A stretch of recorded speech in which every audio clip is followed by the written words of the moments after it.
नमस्कार साथियों, स्वागत है आपका हमारे YouTube चैनल में। आप छत्तीसगढ़ की किस जगह से हमारे समाचार सुन रहे हैं, कृपया कमेंट बॉक्स में लिखकर हमें जरूर बताएं। रायपुर से प्रस्तुत हैं छत्तीसगढ़ के प्रादेशिक समाचार। समाचारों के साथ में रजनी शुक्ला। पहले मुख्य समाचार। छत्तीसगढ़ विधानसभा का बजट सत्र कल अपने निर्धारित समय से 2 दिन पहले ही संपन्न हुआ। सत्र के दौरान 5 विधेयक पारित किए गए। भारतीय सेना ने अग्निवीर पुरुष भर्ती परीक्षा के परिणाम जारी कर दिए हैं। छत्तीसगढ़ से 870 उम्मीदवारों को मिली है सफलता। छत्तीसगढ़ लोक सेवा आयोग की परीक्षा प्रक्रिया को बेहतर बनाने के लिए राज्य सरकार सुधार आयोग का गठन करेगी और प्रदेश के नगरीय निकायों को वित्तीय वर्ष 2019-20 से 2023-24 तक स्वीकृत कार्यों के लिए अब दोबारा मंजूरी लेनी होगी। अब समाचार विस्तार से। छत्तीसगढ़ विधानसभा का बजट सत्र कल अपने निर्धारित समय से 2 दिन पहले ही संपन्न हो गया। यह सत्र 5 फरवरी से शुरू हुआ था, जिसका समापन 1 मार्च को होना था। सत्र के दौरान 9 फरवरी को मुख्यमंत्री विष्णुदेव साय सरकार का पहला बजट वित्त मंत्री ओपी चौधरी ने पेश किया था। सत्र के दौरान 5 विधेयक भी पारित किए गए। सत्र के समापन की घोषणा करते हुए विधानसभा अध्यक्ष डॉक्टर रमन सिंह ने बताया कि विधानसभा की अगली बैठक जुलाई के अंतिम सप्ताह में प्रस्तावित है। उन्होंने बताया कि बजट सत्र के दौरान हुई 16 बैठकों में 145 प्रश्न सभा में पूछे गए, जिसके उत्तर शासन द्वारा दिए गए। इस सत्र में 1337 तारांकित और 1057 अतारांकित प्रश्नों की सूचना प्राप्त हुई थी। इस सत्र में ध्यानाकर्षण की कुल 411 सूचनाएं मिली, जिनमें 34 सूचनाओं पर सदन में चर्चा हुई। छत्तीसगढ़ लोक सेवा आयोग CGPSC की परीक्षा प्रक्रिया को और बेहतर बनाया गया। इसके लिए राज्य सरकार सुधार आयोग का गठन करेगी। यह घोषणा वित्त मंत्री ओपी चौधरी ने कल विधानसभा में छत्तीसगढ़ विनियोग विधेयक पर चर्चा का जवाब देते हुए की। श्री चौधरी ने कहा कि छत्तीसगढ़ के युवाओं के हितों का ध्यान रखा जाएगा ताकि उन्हें UPPSC की तैयारी में लाभ मिल सके। उन्होंने कहा कि CGPSC में छत्तीसगढ़ भाषा और संस्कृति पर आधारित प्रश्न पत्रों का समावेश किया जाएगा। स्थानीय छत्तीसगढ़िया युवाओं के हितों की रक्षा हो, इसके लिए पूरी पारदर्शिता बरती जाएगी। विधानसभा में प्रस्तुत यह विनियोग विधेयक ध्वनि मत से पारित हो गया।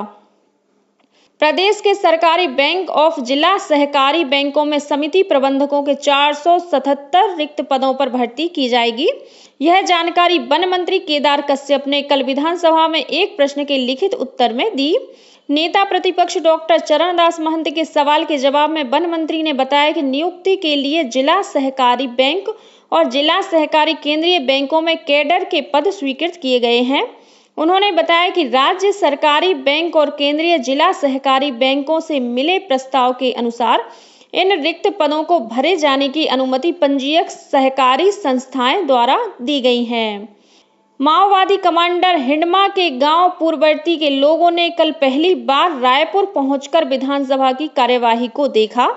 ये ग्रामीण मुख्यमंत्री विष्णुदेव साय के आमंत्रण पर विधानसभा पहुंचे थे। उन्होंने मुख्यमंत्री से अपने गांव और वहां हो रहे विकास को लेकर चर्चा की। मुख्यमंत्री ने कहा कि नक्सल आतंकवाद की वजह से बरसों इन इलाकों में विकास प्रभावित रहा। उन्होंने बताया कि उन तक योजनाओं का लाभ पहुंचाने के लिए नियत नीला नार यानी आपका अच्छा गांव योजना शुरू की गई है। भारतीय सेना ने अग्निवीर पुरुष भर्ती परीक्षा के परिणाम जारी कर दिए हैं। छत्तीसगढ़ से 870 उम्मीदवारों को इसमें सफलता मिली है। इसमें अग्निवीर GD, तकनीकी और ट्रेडमैन के पद शामिल हैं। अग्निवीर क्लर्क पद का परिणाम जल्द ही घोषित किया जाएगा। ये परिणाम भारतीय सेना की वेबसाइट पर भी देखे जा सकते हैं। चुने हुए सभी उम्मीदवारों को 5 मार्च को सुबह 7:30 बजे नया रायपुर स्थित भारतीय सेना के भर्ती कार्यालय में उपस्थित होने को कहा गया है। इन उम्मीदवारों का प्रशिक्षण 1 मई से अलग अलग केंद्रों में शुरू होगा। सेना भर्ती कार्यालय से मिली जानकारी के अनुसार जांजगीर चांपा जिले में पिछले साल दिसंबर महीने में आयोजित इस भर्ती परीक्षा में 5,532 प्रतिभागियों ने हिस्सा लिया था। इस बीच भारतीय सेना में अग्निवीर के लिए आवेदन की प्रक्रिया शुरू हो गई है। इच्छुक उम्मीदवार 22 मार्च तक ऑनलाइन आवेदन कर सकते हैं। प्रदेश के नगरीय निकायों को वित्तीय वर्ष 2019-20 से 2023-24 तक स्वीकृत लेकिन शुरू नहीं हुए कार्यों के लिए अब दोबारा मंजूरी लेनी होगी। इस संबंध में नगरीय प्रशासन और विकास विभाग ने आदेश जारी कर दिए हैं। विभाग ने नगर निगमों, नगर पालिकाओं और नगर पंचायतों में शुरू नहीं हुए और निरस्त कार्यों को स्वीकृति के लिए संचालनालय या राज्य शहरी विकास अभिकरण को भेजने को कहा है।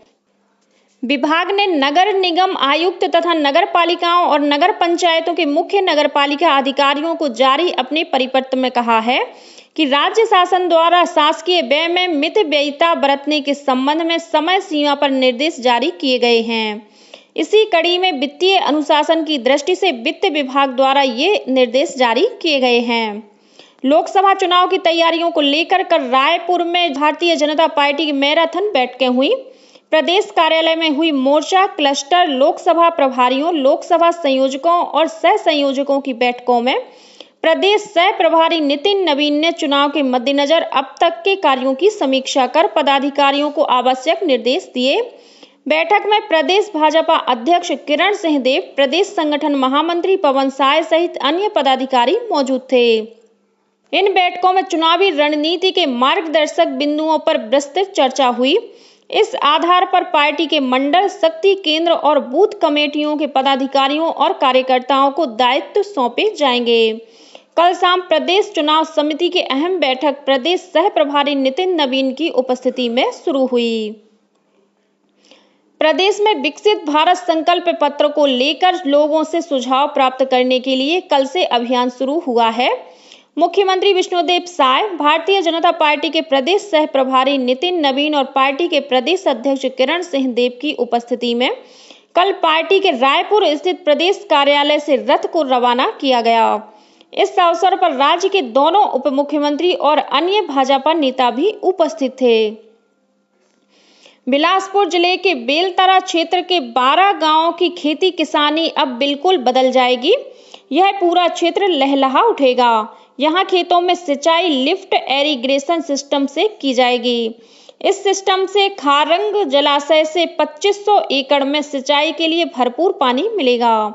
राज्य सरकार के पहले बजट में बेलतरा क्षेत्र के खारंग जलाशय के नजदीक के 12 गांवों को लिफ्ट इरिगेशन योजना के जरिए सिंचाई का पानी देने के लिए किए गए बजट प्रावधान से इन ग्रामीणों में वर्षों पुरानी अपनी मांग के पूरा होने का विश्वास जागा है।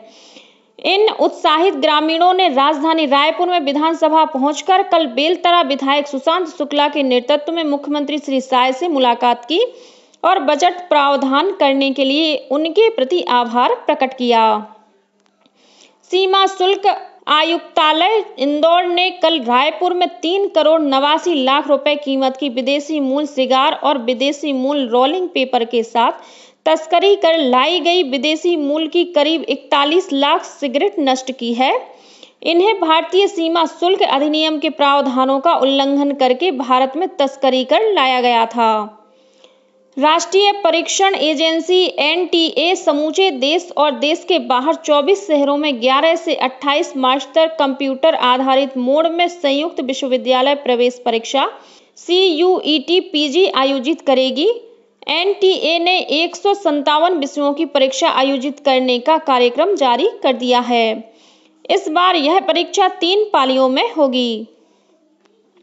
छत्तीसगढ़ लोक सेवा आयोग CGPSC की भर्ती परीक्षा में कथित गड़बड़ी और भ्रष्टाचार के आरोप में तत्कालीन चेयरमैन टामन सिंह सोनवानी, सचिव, परीक्षा नियंत्रक सहित अधिकारियों और नेताओं के खिलाफ बालोद के अर्जुदा थाने में मामला दर्ज किया गया है। इन सभी आरोपियों के खिलाफ PSC 2021 में शामिल बालोद जिले के एक अभ्यर्थी ने मामला दर्ज कराया है। इससे पहले इस मामले में EOW मामला दर्ज कर चुकी है। साथ ही सरकार ने इस मामले की जांच CBI से कराने की अनुशंसा भी की है। लोक निर्माण विभाग ने कोरबा जिले के चोटिया चिरमिरी सड़क निर्माण कार्य में लापरवाही बरतने के आरोप में ठेकेदार को निलंबित कर दिया है। साथ ही 2 वर्ष के लिए उनका पंजीयन निरस्त कर दिया है। लोक निर्माण विभाग के बिलासपुर परिक्षेत्र के मुख्य अभियंता द्वारा की गई जांच में सड़क निर्माण का कार्य अमानक और गुणवत्ताहीन पाया गया था। इस मामले में 2 अधिकारियों को पहले ही निलंबित किया जा चुका है। वहीं 2 अधिकारियों को कारण बताओ नोटिस जारी किया गया है। छत्तीसगढ़ के मुख्यमंत्री विष्णुदेव साय की सुरक्षा में बड़ी चूक सामने आई है। बताया जा रहा है कि एक व्यक्ति रिवॉल्वर लेकर मुख्यमंत्री आवास पहुंच गया था, लेकिन कुछ सुरक्षा कर्मियों की नजर उस पर पड़ी और उसे मुख्यमंत्री के कक्ष से बाहर ही हिरासत में ले लिया गया। इस मामले में मुख्यमंत्री की सुरक्षा से जुड़े 8 अधिकारियों और जवानों को निलंबित कर दिया गया है। साथ ही घटना की जांच के आदेश दिए गए हैं। गौरतलब है कि मुख्यमंत्री श्री साय वर्तमान में राज्य अतिथि गृह पहुना में निवास कर रहे हैं। राजिम कुंभ कल्प के 5वें दिन कुलेश्वर मंदिर के पास बने डोम में जैविक कृषि सम्मेलन का आयोजन किया गया। इस अवसर पर उपस्थित किसानों को कृषि वैज्ञानिकों ने जैविक खेती करने के लिए जोर देते हुए जैविक खेती के फायदे बताए, जिससे किसान कम लागत में जैविक पद्धति से अधिक उत्पादन लेते हुए आर्थिक लाभ ले सकें।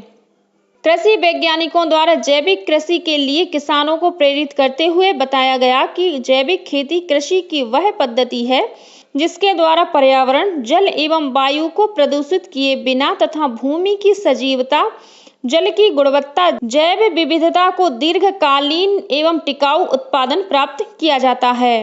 और अब कुछ अन्य खबरें संक्षेप में।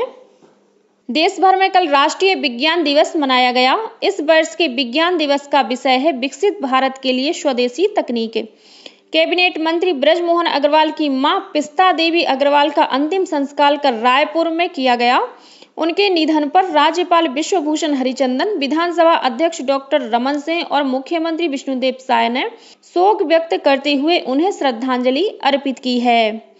भारतीय जनता पार्टी ने कल निर्वाचन आयोग से आगामी लोकसभा चुनाव के दौरान सभी मतदान केंद्रों पर मतदान प्रक्रिया की वीडियोग्राफी कराने की मांग की। केंद्रीय मंत्री अश्विनी वैष्णव के नेतृत्व में भाजपा के एक प्रतिनिधि मंडल ने इस मुद्दे पर नई दिल्ली में आयोग से मुलाकात की।